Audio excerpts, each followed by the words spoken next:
Salutare, dragi prieteni, și bine ați venit la un nou video. Astăzi o să piconăm cu piconul. O să piconăm betoanele astea două.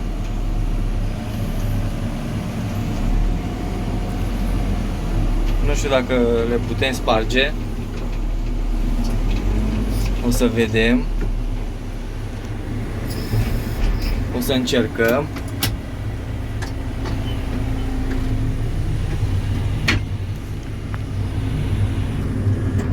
Ne calăm.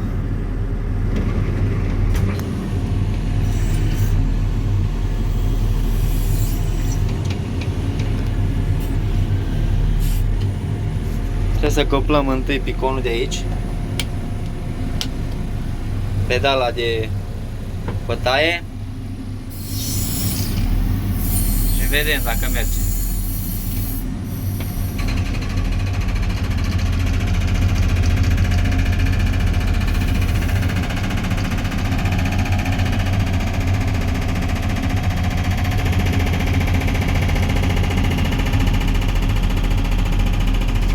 O crepat.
Piconăm la 1200 de turații.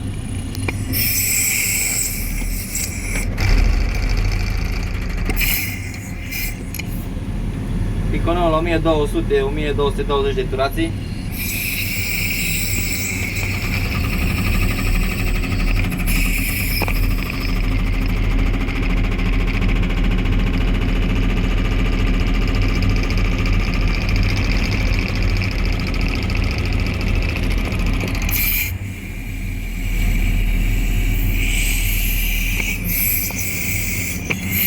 Are fier în el. Nu-i problema.